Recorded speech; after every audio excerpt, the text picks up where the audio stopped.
I think you ought to know. Do-do-ah-dee-da, Men's Radio. Do-do-ah-dee-da, the place where men and women really speak. Do-do-ah, do-do-do-ah. Oh man, what a show. Do-do-ah-dee-da, it's Men's Radio. Do-do-ah-dee-da, this crazy show is on 3 times a week. Do-do-ah, do-do-do-ah. Now Russ and Phil are there to help with all your cares.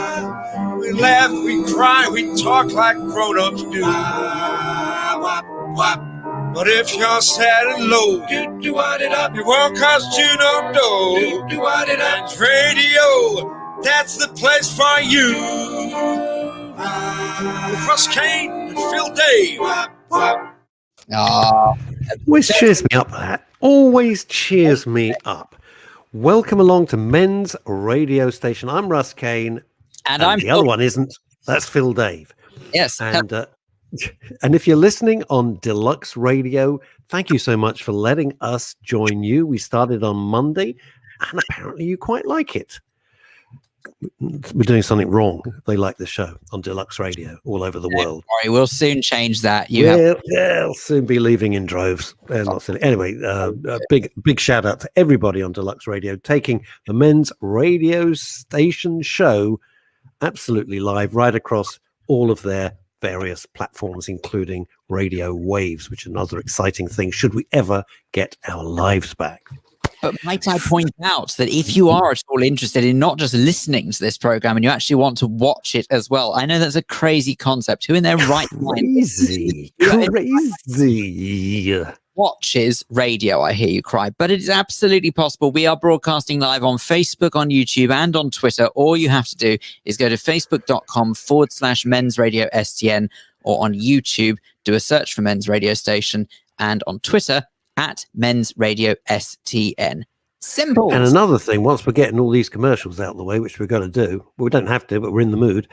If you do go on our YouTube channel, which is, Phil Dave says, is Men's Radio Station, if you could subscribe, just crash that subscribe button. Just smash that subscribe button. That's what they will do in the American YouTube I was going to say, you're sounding like that bloke who broadcasts from New York or something like that. The chap who does the world's fastest links, and he's forever got clips on the internet. I can't remember what the chap's name. They're all brilliant. The New York broadcasters Broadway are fantastic. Bill. No, is it Broadway Bill? I think his name is, or something like that. He's blooming brilliant broadcaster. There's some fantastic broadcasters.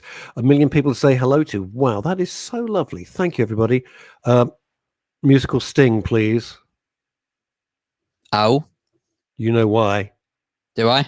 Yeah, Barry J. Allen. Oh, I beg your pardon. I didn't see you was there.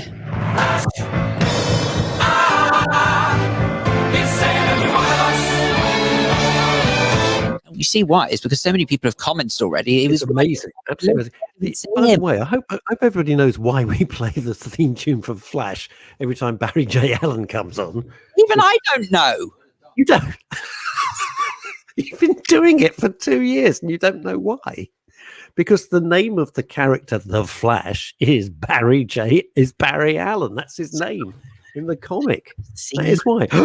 Sit up straight. Penny Horner's watching. Sit up straight. That's right. Shoulders back. Penny Horner, hello to you. Melanie Hutchins, hello to you. Sue Sleet, who's listening up in Fife. I bet it's bloody cold up there.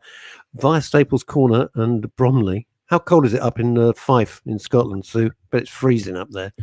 I might suggest rather than Sue Sleet, it's more like Sue Snowstorm, but anyway. Genius.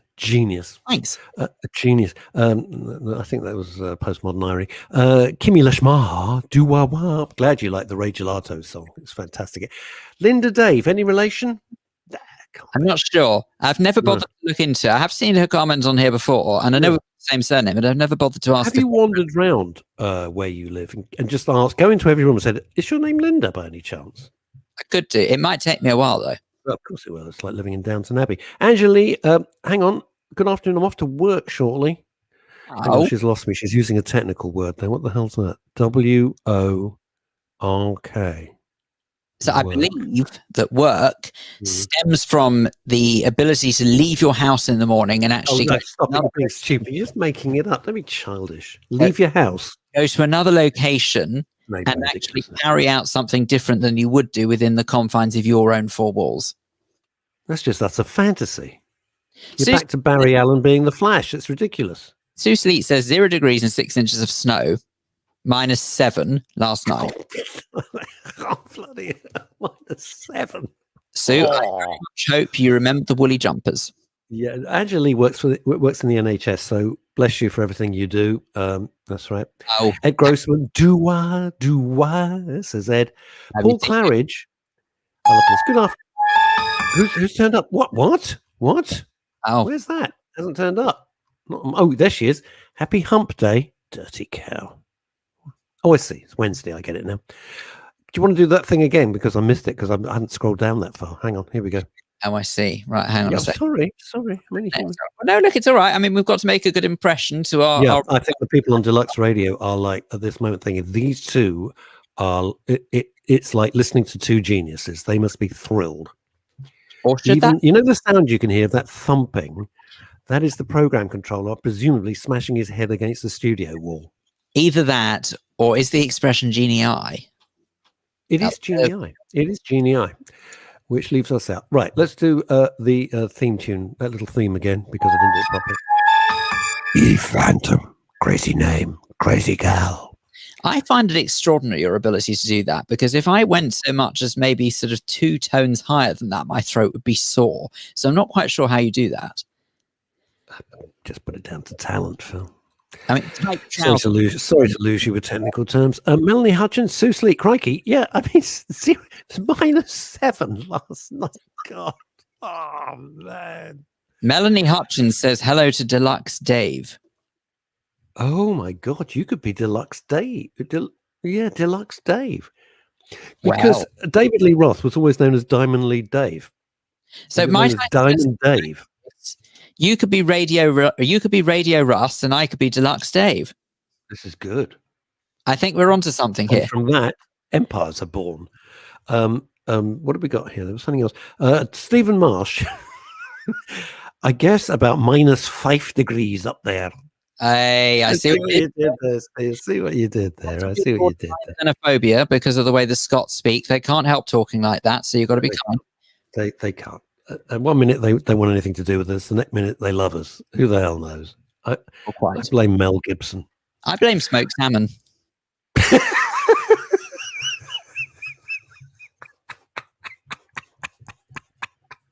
I didn't see that one coming.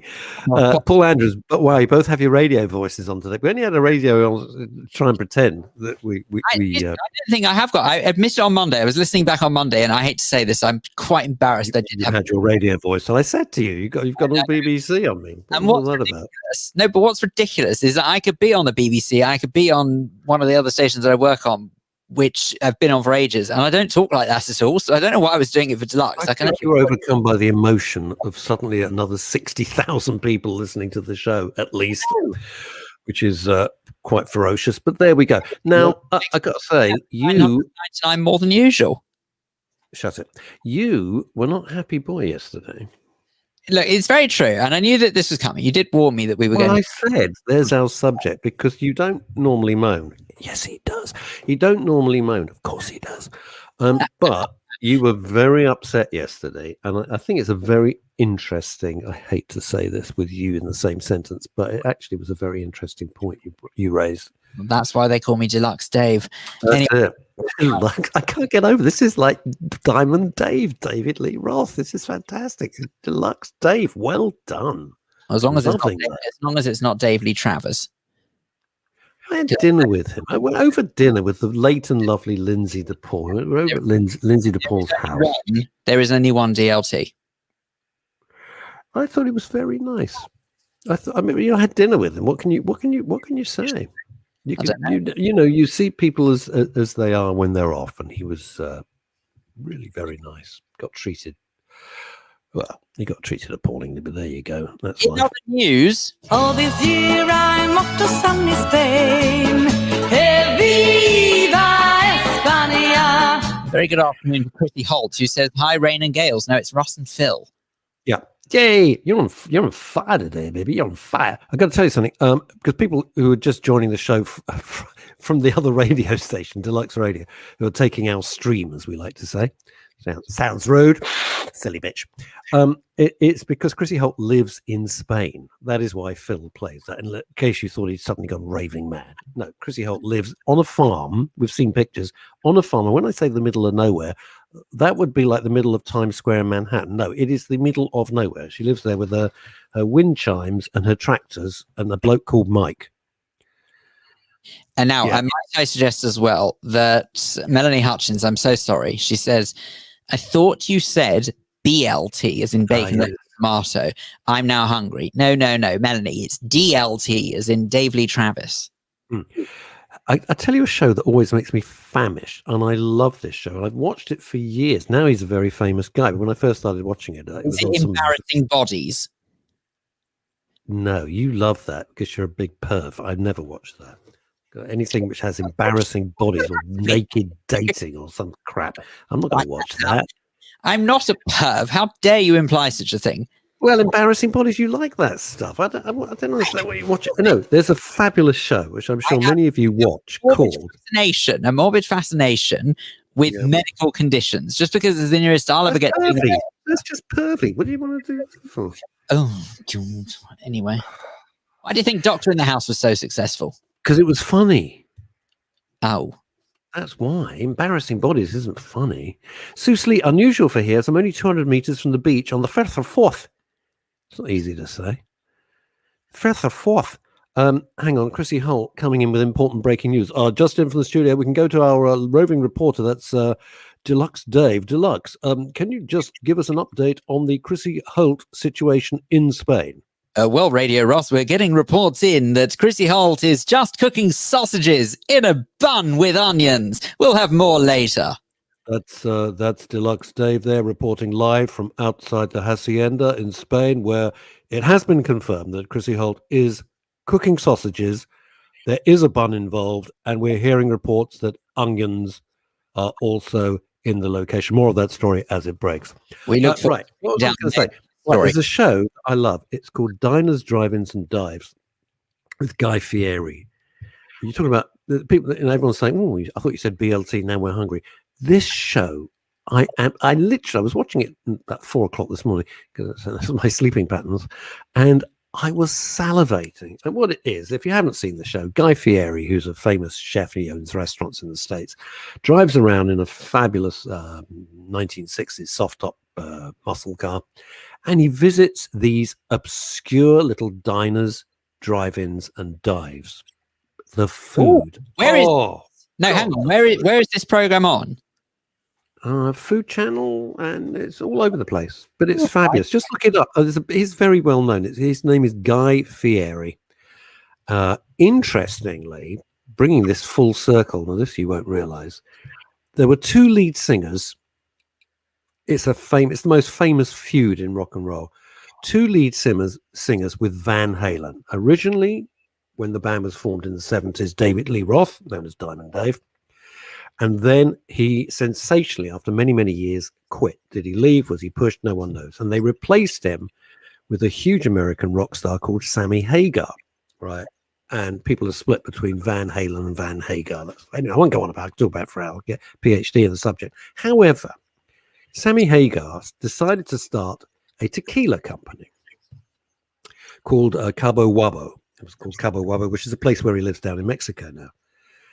And he sold this little tequila company for something like 60 million. That was just one thing. And he is now a brand ambassador. He got bought out again. And his business partner, weirdly, is Guy Fieri. So these guys, when you look at them, you think, oh, it's just some bloke with long hair. What does he know? They are multi-squillionaires through brilliant business deals. Brilliant. Speaking of which, come on. As far as you were saying it, I was a very unhappy bunny yesterday. Yes, let's get back to it. I don't know why you interrupted me. I've no idea. I can't remember. No, anyway, right. It just happens on this show. I can only apologize in advance, but anyway. Yeah. So I wrote a message yesterday on Facebook because this is something that has been bugging me for a very long time. When I say a very long time, I'm actually talking about pretty much 9 or 10 years now that this has really, really been causing me problems one way or another. I'm going to read verbatim, if I may, the post that I wrote, go because ahead. it says everything. Yes, it does. It says, rant warning. Today has been a bit rough. I've thought long and hard about writing this, but something has got to change. And then I mentioned the Chancellor Rishi Sunak et al. In short, I was told that despite a perfectly decent salary and a solid deposit, I am highly unlikely to be able to get a mortgage for at least 2 years. Even then, the amount is laughable. The details and the reasons are staggering. This country has to reform its laws/regulations on lending. Otherwise, one day we will wake up to an entire generation with no tangible assets to their name and no pension because they were desperately trying to save for an unachievable amount required to get a footing. Let me be clear. I don't feel sorry for myself as such, but I'm hideously frustrated and my sense of shame knows no bounds. At the age of 34, I still live at home with my amazing parents. I've lived with them my whole life, and they've never pressured me once. People have it a hell of a lot worse, and I promise I know that, especially now more than ever. I truly believe I and other young-ish, single, freelance professionals are being robbed of our chance to invest in our future. Government schemes, such as Help to Buy or shared ownership, are mere pacifiers, and they are not the answer to the problem. It's truly disgraceful. As a hardworking taxpayer my whole life, this is the thanks given. So that's what I wrote. You used a phrase there that lost me. Taxpayer.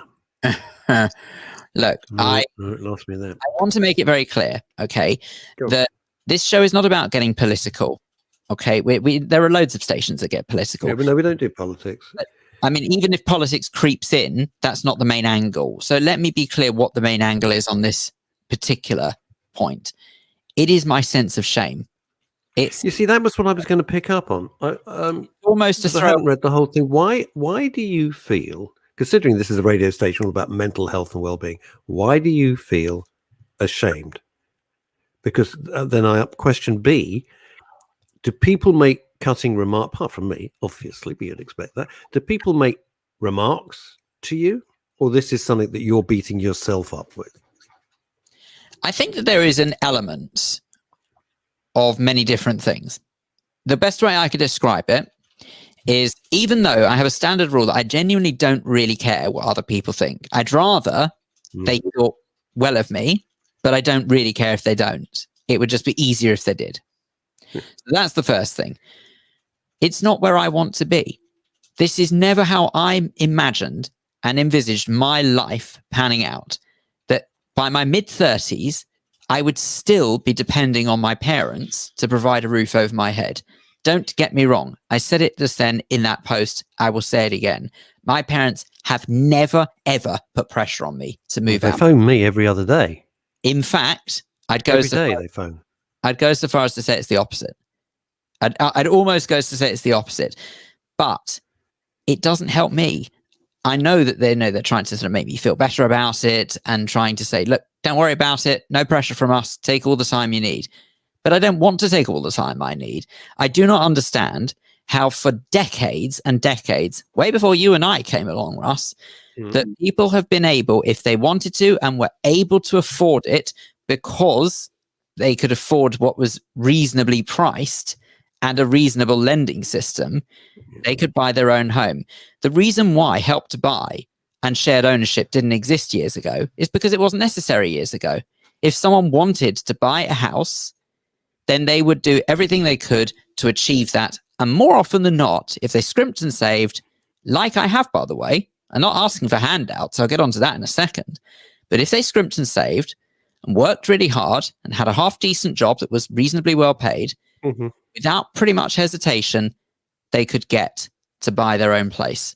All right, let me jump in here. Ed, I'm not going to read that out. I think that's not helpful to the discussion, to be honest. I think it's a bit rude. No, Melanie, don't read it. Don't, Phil, you're going to get upset. Melanie Hutchins, let's go to the bright side. Let's stay away from the dark side. No, hang on. I really want to address that because actually... let me just read what Melanie says first. By the way, everyone at Deluxe Radio, it's Melanie with an O. Get that. With a middle name, John. Get that. And may I say... Melanie Hutchins, you must not feel... You must not... And may I just say as well, it's Ed Grossman with a gross. Keep going. Melanie Hutchins, you must not feel ashamed. It's unfortunately your whole generation. Do not worry. Kimmy Lashmar. Yes, I love having my daughter still at home, but I understand the yearning to be out in the big wide world independently. Okay. Phil, let me just sort of do some broad headlines, if I may here. You know, when I was growing up a billion years ago, right? Considering that you are younger than some of my kids, right? Everybody would have a job. Virtually everybody would have a job, and you would have a job for life, you know. And so when you went into the professions, as they said, if you were a lawyer or an accountant or one of the major professions, that was your job for life. You went into a factory, you would often stay in that factory your whole life, and then your kids would come in. It was the same with the coal mines, etc. But growing up, there was an expectation you would have your own home. Every year your salary would go up. You would buy a new car every few years, and you'd have a holiday, probably abroad or somewhere in the UK, guaranteed 2-3 week holiday, right? That was how my life was set out, like many, many people. And that has disappeared completely. And I don't hark back to it because it's a different world. You know, it's like saying, well, I want horse and carts. Well, I'm afraid they invented the motor car. So you're not going to get a horse and cart, matey. So unless you're Prince Philip doing those amazing, tournaments things that he does. Now, the world has completely changed. That's all gone. There is no such thing as a job for life. There was no such thing as working from home. Forget the pandemic. There was no such thing really as freelancing. I mean, I always freelanced, but that was that. Because I'm a writer. But amongst all the stuff that's got lost is this idea you will eventually, you get married young and you get a house. It's gone out the window. And I don't know. You see, you've got to explain one thing, Phil, because you're not being entirely fully disclosure here. You won't rent because you've said to me many, many times over many years, I will not pay somebody else's mortgage. Now, I totally understand that. You could afford to rent, but you don't want to rent. And I get that, and I respect that, all right? But that's why you're in the situation. You could go and rent somewhere pretty nice and be gone, but you don't want your money going away. Yeah, hang on a second. Let me make this very, very clear. Renting is not the issue. Renting I could have done ages ago. No, I know. As you've said, I don't really fancy the idea of paying someone else's mortgage. I want to pay my mortgage, and I don't have one. I get that. That's what I said to you. Your view has always been to me, and I remember your words very clearly. I don't want to pay somebody else's mortgage. I get that. Let me just address some of Ed's comments. I tell you for why. It's because actually I believe if I know Ed, like I think I know Ed, is that he's probably being a bit tongue-in-cheek, but it doesn't come across like that when it's written down. But let me point out what he has said, just in case people don't know Ed and the way that he comments along. Yeah. Ed's put, Phil, okay, yes, but it's your own fault too. You are still at home, not good. Ed then goes on to say, Phil, pathetic. Get a bedsit like the peasants do. Okay. I mean, look, Ed, I recognize what you're saying. I think what you're trying to get at is that's kind of the attitude of a lot of people. It's almost like they blame the individual who are stuck in this position. And I get that. And then he goes on to say, Phil, back then there were always two people saving together. Correct. Yeah, maybe. It may well be that there were two people saving together, but that's not always the case. I do know that there are people who have managed to buy on their own from years ago and not thought a thing of it. Okay, it was a big deal. It was a massive purchase, but at the same time, they still did it. Yeah.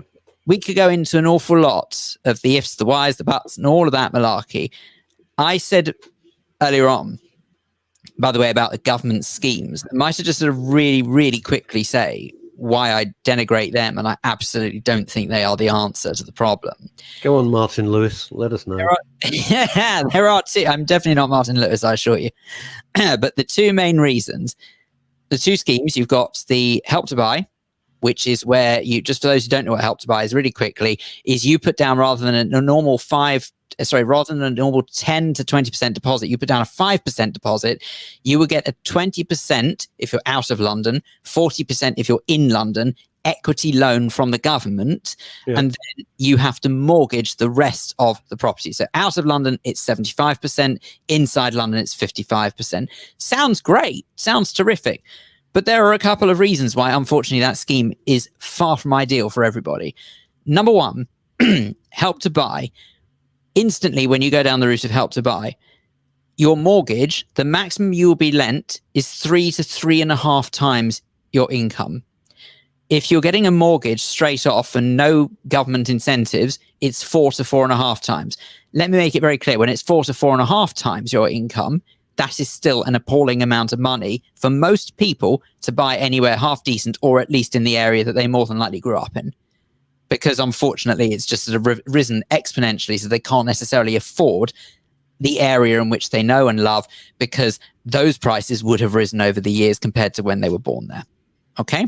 So that's why the Help to Buy scheme doesn't work. It's because instantly you lose the opportunity to get about 4 to 4.5 times your salary as a mortgage. It actually goes down to 3.5 times, and it's bad enough when it's 4.5 times. Apparently, the reason for that is because the thinking behind the FCA, the Financial Conduct Authority, is that if someone needs Help to Buy, they are probably more susceptible to getting into debt, and therefore they are not allowed to be taken a risk on for lending them 4.5 times their salary. That's why they need that scheme in the first place. With the shared ownership scheme, which is another one, which is totally different from the Help to Buy. Shared ownership is as it sounds. You will buy a portion of the place you want to live. So maybe you could buy a 35 to 50% share of your property, with the view, by the way, to change it down the line if your circumstances change. But let's just, you go for a 50% share of a £400,000 property. I'm not moving in with you, Phil. Forget it. If this is a long preamble to Russ, could you? No. The answer is no. You drive me mad. Idiot. You don't need to find potentially. He's got swags and tails in his bedroom. No, I can't be dealing with that.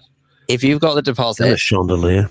If you've got the 10% deposit, then you would potentially have the option to only get a 40% mortgage, which of course to many people will probably be more obtainable, and therefore the shared ownership 50% belongs to, I believe, it's either the developer or it's the government. And then you pay a subsidized rent on the share you do not own. So if you have a 50% stake, you pay 50% mortgage, you pay 50% rent.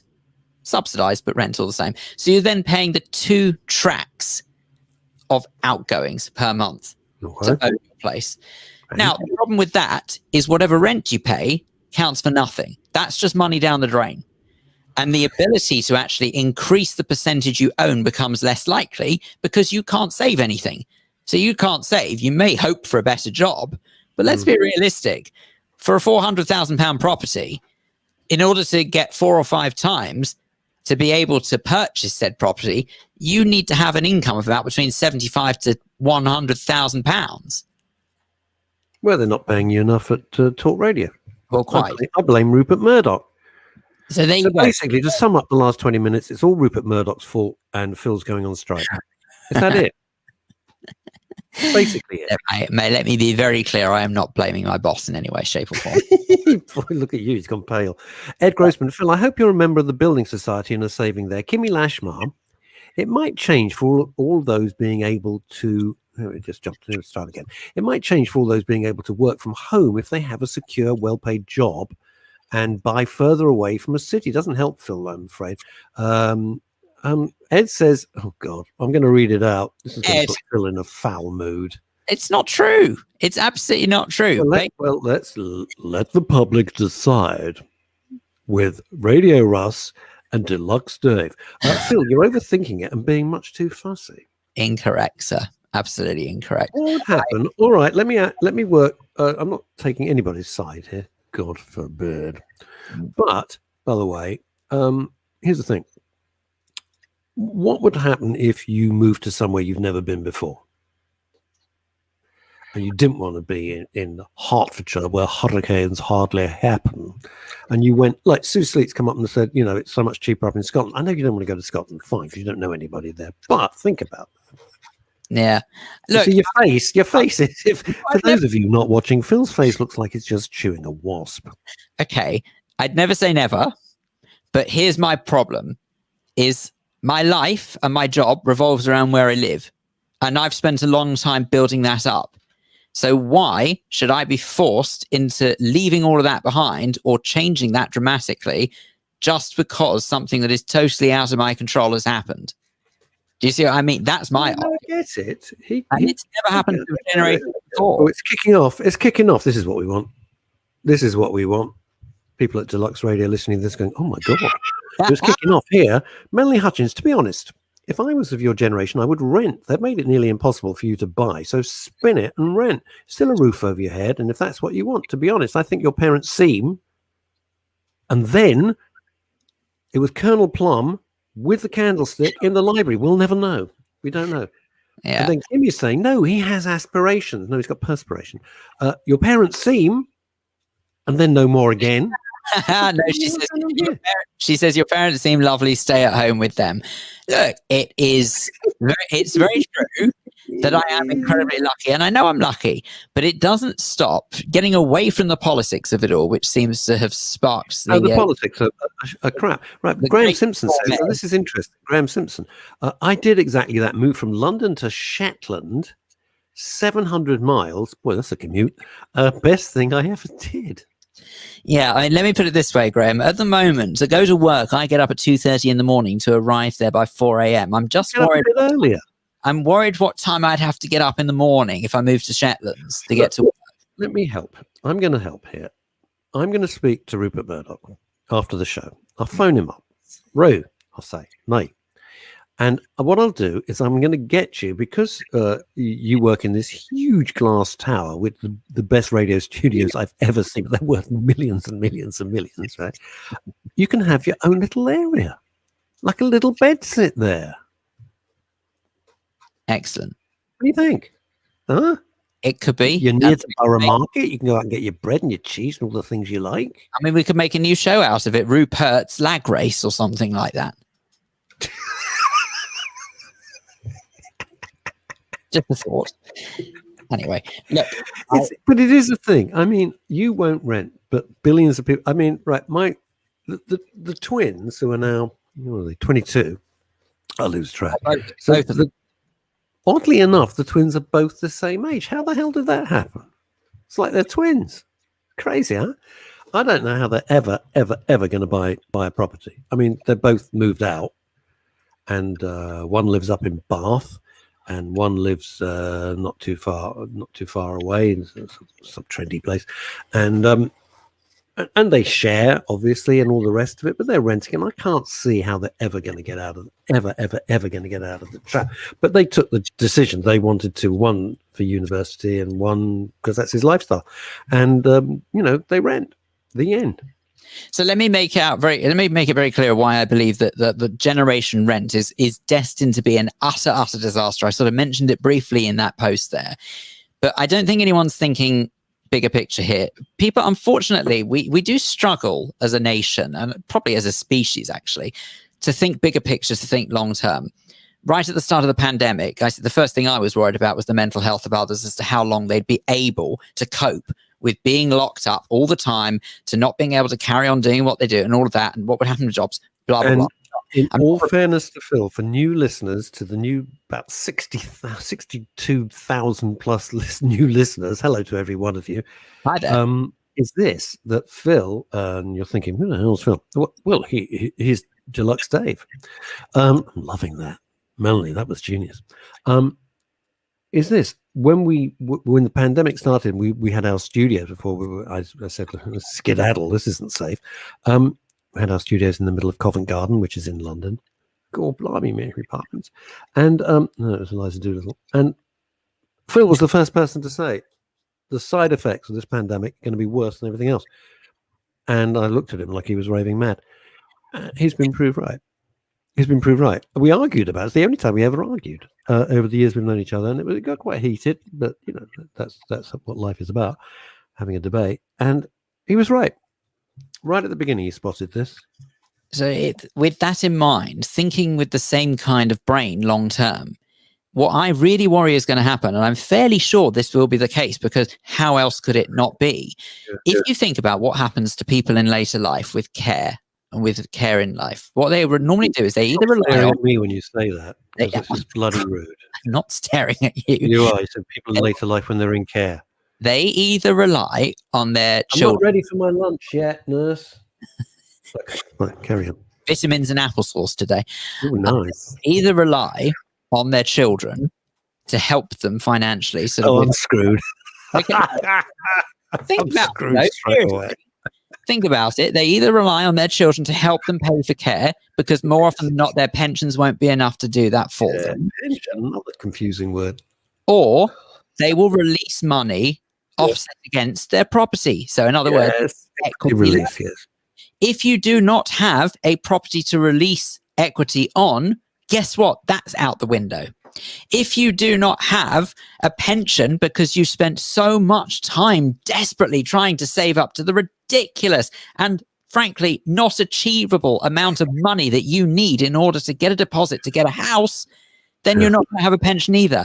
Government pension isn't going to be enough. And as if all of that isn't enough, what's the one thing we keep hearing about the aging process? Everyone... It's crap. It's crap. No, sorry. Oh, sorry. You're going to say the aging process. It's crap. The end. Everyone's if everyone's living longer, then that means that there's going to be even more need for later life care for my generation. How on earth, if an idiot like me can see this, I do not understand how those who are in a position of power cannot see we are hurtling towards a dead end. For between 40 to 50 years time from now, this country will just be in the biggest amount of trouble. In 50 years, will we still be doing the show? Oh, I don't know. I might have lost the will to live by then. You'll be all right. You'll still be there. I'll still be here. No, I'm not going anywhere. Very interesting points coming up there. I've lost it. Melanie Hutchins, I had a mortgage at 19, which reminded me, I'd completely forgot I had a mortgage at 21. I was 21 years old. I had a mortgage. Yeah. And, seriously, I'm really grateful for the comments coming in, by the way. And please don't get me wrong. I know this sounds like woe is me. And I'm really sorry it sounds like I'm sorry it sounds like it. Truly I am. Because believe me, honestly, I don't actually like that. I don't. But I don't understand sort of how an entire generation and then some, an entire generation onwards, really, because it's, anyone my generation and younger, let's be honest, has been put in a position where we're made to feel as if, number one, our investing in our futures doesn't matter. Yeah. And B, to hell with what we think about it.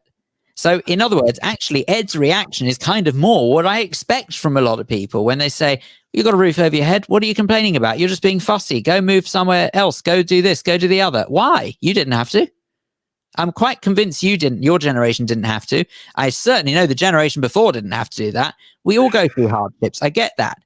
But through those hardships, one thing we need is as much security as we can get. And meanwhile, the important issue you haven't even touched on. Oh, yes? The important issue. Has my cousin Francine's new fireplace arrived or not?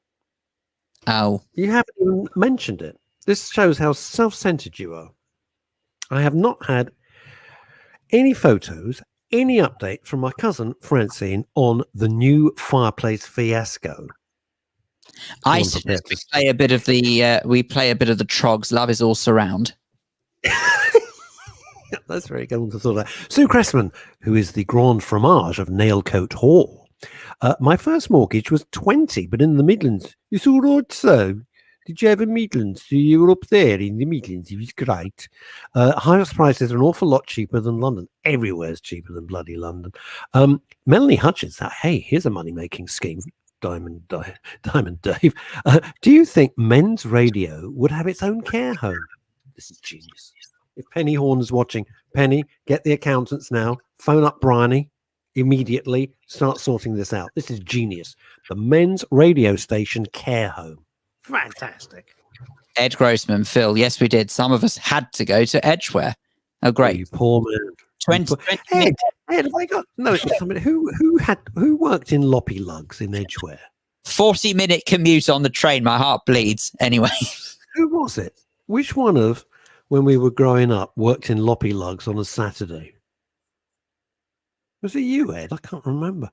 Put me on the list. Paul Andrews is our first signing up for the men's radio station care home. Thank you, Paul. We'll be sending you the paperwork in the very near future. Please watch out for your post. Now, Hang on, Sue Cressman. Wait a minute. This plan is coming together like that. Sue Cressman, I have the property you can use. Sue, you're on. And Stephen With Mark. Sue's business brain, my good looks, and Phil's moaning, we can pull this off. This is going to be brilliant. It's not moaning, it's highlighting the point.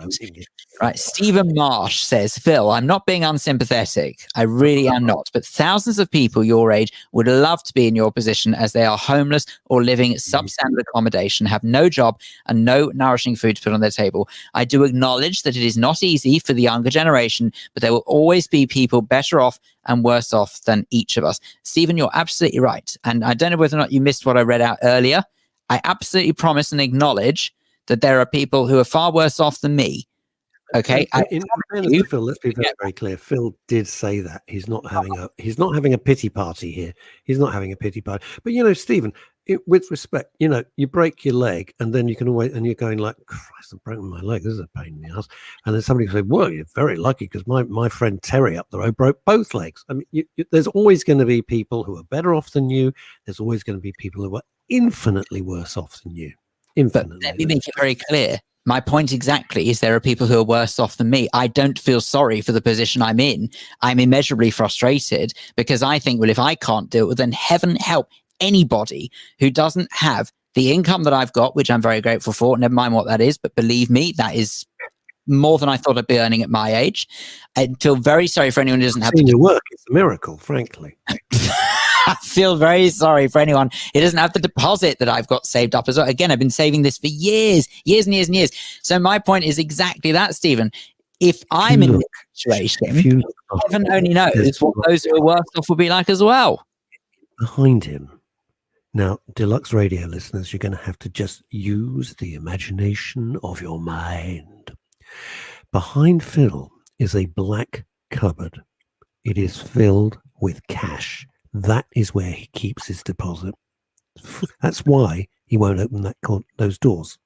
And the rest of it's in the bathroom. Graham Simpson, we already have an old matron with Phil. Thanks, Graham. I'm already feeling fabulous today, so thank you very much. Makes me feel a whole heap better. Matron. The Hattie Jakes of radio. Hey, Melanie says, Phil, come and live in the care home with us. Oh, no, because the whole bloody place will be full of swags and tails and chandeliers within 5 minutes. Arguably, it would fit. Very nicely there. And Melanie Hutchins is loving this, the men's radio station care home. Care homes with fireplaces and cheese and a golf course. I don't play golf, but it would be nice to look at.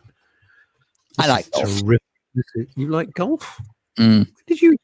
You've never played golf. When did you play golf? Yeah, of course, I used to play golf when I had more time. Yeah, I did. Well, it's not like you're working 7 days a week, getting up 2:30 in the morning. There was a problem with one of my games though because there was a hole in one. God's sake! You often wonder at Christmas when you pull a cracker. Hey. Unfortunately, she had to go home. When you pull a cracker and you get the joke, who thinks these up, ladies and gentlemen? Deluxe Dave. In my spare time, I write cracker jokes, and as a result of not many. I got a question for you. You get those really awful cards. Like I'm not saying I'm not going to make any brand. It's got the most awful like. We love you all so much, our gran. We like you more than Bashwari man, or something like that. Oh no, that writes that crap. No, I don't know who it is, but I can only assume they eat a jar of Sweetex before they even think of writing. They are just so saccharine, it's vile. It's awful. We'll be thinking of you when the skies are blue.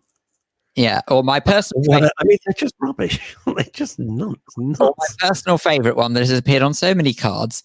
I love you more than I did yesterday, but not as much as I'm going to tomorrow. The phrase I never get, I love you to the moon and back. Well, in terms of the universe, it's not that far. It's our nearest little chunk of rock. It's only 250,000 miles, which in terms of the universe is like as far as from Phil's chair to Phil's cupboard. It's nothing. Or Right. I'm or going to read some of Maya's might riddles. I suggest, or in Ed Grossman's case, apparently Edgware to London is as far as Birmingham to London now. When I was growing up, right, this is a London thing, but if you know London at all, this will resonate. And I think I told Phil this once. He went, what? Right. If you were very posh, you lived in Chelsea, which of course I never did, but you lived in Chelsea. And eventually that got a bit too expensive, sort of in the 60s when it became trendy. So people moved to Fulham. Now, if you don't know London, moving from Chelsea to Fulham will take you about 27 seconds, if that, right? Same street. And people will go, Fulham? Ooh, they've moved to Fulham. And then when Fulham, of course, got ridiculously expensive, the unthinkable for Londoners happened. People moved south of the river. Yes, you're hearing it right. They crossed one of the bridges and they moved to Battersea. And Ed Grossman's gag about Edgware being like the Boondocks back in the day, which it kind of was, right? When people went to Battersea, people would look at us and go, where are you going? Well, I'm going over to so-and-so's for dinner. Where do they live? Battersea. God almighty, Battersea. You're going to Battersea. And of course, the thing that Phil will not have observed is that it just slowly sank further south and south and south. You know, you could buy Balham for about 3 and 6 back in the day. The whole of Balham you could have bought. Whatever change you had in your pocket, you could have bought Balham. Well, I hear sinking south does happen with age. Hey, Linda Dave, no relation. Phil, I admire anyone who has aspirations. If only Phil did. This is where it's all gone horribly wrong. She doesn't want you to go. I mean, I hate to say it, that's what they said to Mussolini, and look what happened. So, but still, what? Admire anyone who's got aspirations. So, I mean, don't get me wrong. How did that work out for him? Well, he was just hanging about. Fulham and Chelsea, says Ramsey. Fulham and Chelsea are southwest postcodes. Does that make them South London? No, they're southwest London. They're southwest London, but they're north of the river. Ramsey says, I just joined. What did I miss? Ramsey, nothing. No, don't even go there. Please don't start him off again. Jesus. Watch again. A wind-up toy. Hang on. Now, Sue Cressman, let's get away from you and your financial woes. Well, it's not financial woes. It's more. No, I'm just trying to draw a line under it. Otherwise, we'll be stuck in this endless loop. No, I agree. But your point you make. Move away from the way that this nonsense makes me and plenty of others my age. Thousands of people. You're a lost generation. Anyway, you're a lost generation. This is the problem. Absolutely does have something to be very sad about. And I recognize that. Yeah. Sue Cressman says, I'm very sad today. Lots my very close friend to this vile pandemic. I should be lost, my very close friend. Yes, lost. Awful. Sue, I'm so sorry. There's no words. There's nothing I can say. I'm not going to do some sort of Radio 2 platitude. There's just nothing I can say. It's absolutely vile. You know, at the beginning of this, I lost probably my best mate, Francis McGuy, in Los Angeles. We've been friends forever. We spoke every week for at least an hour or more. And I come Friday at 11 o'clock at night when we used to speak, because it worked out well for LA and London times. I look at my watch and still expect my phone to ring. That was last year. It's horrible. It's absolutely horrible. I dread losing any more of my friends. I absolutely dread it. So Sue, our condolences to you, our condolences to your friends, family. And it makes me wild, Sue Cressman. It makes me absolutely go into a blind fury when you see these idiots on social media. Does anyone actually know anyone who's got COVID? Yeah, I do. Absolutely. Close family members. Got it. All right. And when people say that, honestly, I want to reach through my screen and punch them in the throat. I just don't get it. Just don't get it. And did she succeed? What is this? Hang on. Ed Grossman, go and buy a flat today and save up to £15,000. Go now. Go right now. What's this about the Elephant and Castle? I've lost this. Well, this was a good one. Oh, God. Sue Sleet. When I moved to the Trinity Estate at Elephant and Castle, oh, my God. My mother threatened to have my kids removed from me. If you don't know the Elephant and Castle, even now, with all the regeneration that's going on there, bloody awful. I'm sorry. It's awful. Still awful. Until they knocked down that shopping centre, which should have been demolished so many years ago. It's just horrendous. But they're regenerating. I mean, they're regenerating absolutely everywhere. You know, Victoria used to be a dump. And Victoria now looks like New York. It's extraordinary what they've done there. Anyway, yeah, Ed Grossman wants to know from Sue Sleek, did she succeed in having your kids taken away? This is like the best soap opera ever, isn't it? If you're listening on Deluxe Radio and you're listening live for the first time, you're thinking, this is like EastEnders meets Dallas. It's fabulous. And might I point out now that we have a message coming from Ken Elm. Phil, the more you talk, the more you sound like a BBC man. Everything is the government's fault. Oh, I see. Well, that's a message there from Kenelm Janur, who is a top journalist. So in the studio now is Phil Dave, an independent broadcaster and freelance engineer and producer. Phil, what do you think about Mr. Janur's comment? I'm freelance complainer. Anyway, you want someone to stand in a queue and kvetch? Hire Phil. Yeah, Stephen. How long is this queue? Is the salmon here any good? Is it worth waiting for? I don't know. I've been here 10 minutes. How long have you been here? They're so slow. Stephen Marsh said, Phil, if you can get on the property ladder now, you should do so. Stamp duty holiday. Actually, Stephen, you're quite right. There is a stamp duty holiday, but actually the stamp duty technically doesn't apply. And I believe this is destined to remain the same after April. I know they're changing the laws on stamp duty after 21st of April, I think it is. But at the moment, first-time buyers do not pay stamp duty on a value up to £500,000. So get in there, son. So even if there's a stamp duty holiday, it doesn't actually affect first-time buyers. That's not technically that's not even the problem. You know what I think? I think the deal is grab anything. If you're going to buy, just get that first. You know, I often talk about how the kids are ever going to do this. I have absolutely no idea. You know, I got 4 kids, 2 of them. Obviously, they've been gone forever. And obviously, property owners and everything. But the twins, 22, I haven't a clue how they're going to do this. Now then, I dare you, Phil, Deluxe Dave, Deluxe Dave, the more I say it, the more I love it, to read the one from Maya, who's been a guest on the show. Read this out that begins, Phil, rest assured. I dare you. I double dare you. Hey, Deluxe Radio, get a load of this. Maya Reze says, Phil, rest assured that when my impending legal and political aspirations yield fruition, and I successfully consolidate my dominion over this universe that we inhabit, then I shall purchase any street or road in London that your heart would desire. There you go. Well, who says drugs don't work? If that doesn't fill me with hope, I don't know what will. Maya, thank you very much indeed for that. I can rest assured now, believe me, that if all else goes Pete Tong in my career and my aspirations, finally be a homeowner. Pop quiz. What is the link between Pete Tong and Vanessa Feltz? True. What is the link? Something Feltz Tong? No. The first person that Vanessa Feltz ever snogged was Pete Tong. Absolutely true. See, you hear it everything on Men's Radio Station. Sue Cressman, she wants a joke. She's really upset. Where's it gone? Her little thing here. They said, please tell me a joke.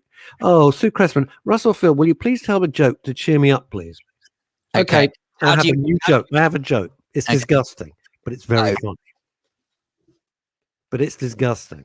So if you're easily offended, I've got a clean one. To be offended. Right? I've got a clean joke. Should we get the clean one out of the way, or should we end the on clean one? Do the clean one first. How do you wake Lady Gaga? Don't know. Poker face.